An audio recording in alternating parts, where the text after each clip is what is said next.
As of August 2025, the involvement of the United States in the ongoing Ukraine conflict remains shaped by a combination of military caution, strategic ambiguity, and geopolitical calculation.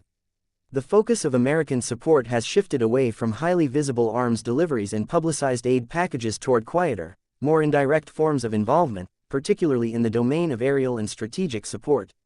These activities are designed not to directly alter the front lines of the war, but to influence outcomes through information dominance, logistical support, and behind-the-scenes coordination. The situation is nuanced, reflecting both operational realities and political constraints. The U.S. government, under its current leadership, has repeatedly signaled a desire to avoid becoming militarily entangled in another long-running foreign conflict. This stance is not purely rhetorical, it aligns with broader public sentiment in the U.S., where there is little appetite for direct military action overseas, especially in a conflict perceived by many Americans as geographically distant and diplomatically complex. Despite this, the United States remains the most powerful and well-resourced actor within the Western alliance and continues to exert a central, if less visible, role in the broader response to the Ukraine crisis. One of the most significant ways the United States maintains this role is through aerial operations conducted over nearby allied countries. These operations involve continuous flights along the eastern edges of NATO territory, particularly in regions adjacent to Ukraine. These are not combat missions, nor are they officially designated as interventionist operations. Instead, they are framed as surveillance, monitoring, and deterrence activities. The goal is to provide real-time assessments of battlefield conditions and to observe cross-border military movements without directly engaging in the conflict. These aerial platforms collect data, process patterns of movement, and share insights with NATO partners and Ukrainian defense networks.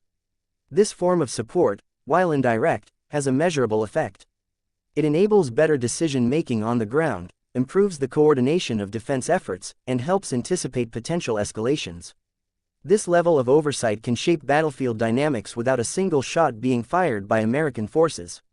It represents a modern form of power projection, one in which the capacity to observe, analyze, and interpret events becomes as strategically valuable as the ability to intervene militarily.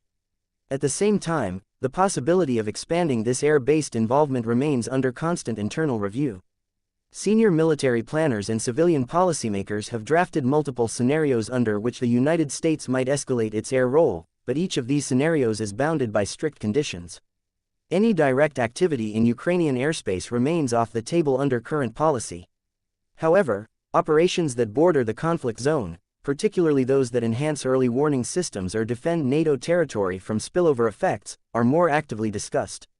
These potential moves are governed by a broader framework of escalation control. American planners are deeply aware of the risks associated with miscalculation or misinterpretation. In regions where aircraft from multiple nations operate in close proximity to a war zone, the margin for error is narrow. A single misidentified flight path, or an unintended confrontation, could escalate the conflict rapidly. Thus, any consideration of increased air involvement is weighed not only in terms of potential benefits but also in terms of how clearly those actions can be communicated and deconflicted in advance. Even within these limitations, the presence of American aerial operations provides strategic leverage. It sends a signal to adversaries that the region is under close watch and that any significant shift in the balance of forces will not go unnoticed.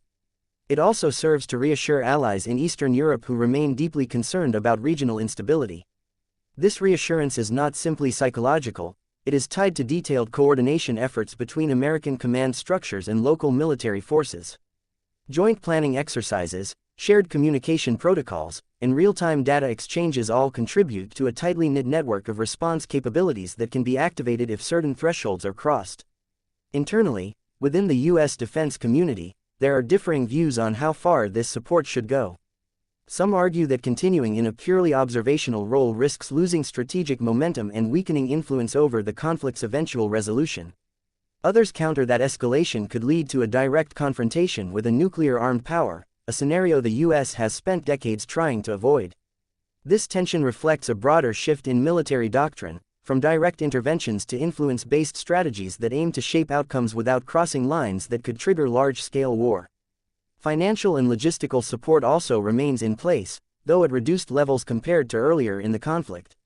Rather than focusing on emergency assistance, the U.S. has restructured its approach towards sustainability and long-term partnerships. These efforts emphasize governance, infrastructure resilience, and defense planning. Air operations, as part of this strategy, are designed to support not just current tactical needs but also the broader goal of helping Ukraine build a self-sufficient defense model supported by shared intelligence and strategic alignment with Western allies. Looking forward, the United States is unlikely to shift dramatically from this cautious posture unless provoked by a major change in the regional security environment. This could include an escalation that threatens NATO territory, a humanitarian crisis that crosses into Allied borders, or a breakdown in the existing informal boundaries that have kept the conflict from expanding beyond Ukraine. In each of these cases, the role of air-based operations would likely be the first area of response, used to establish air corridors, enforce protective zones, or coordinate evacuation and stabilization efforts.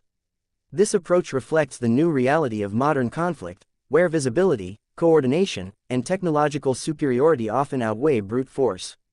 The U.S. is betting that by maintaining a highly capable presence just outside the immediate theater of war, it can influence the outcome while avoiding the full risks of participation. It's a strategy that relies on patience, precision, and a constant balancing of domestic and international pressures. It is not without risk, but for now, it remains the preferred path.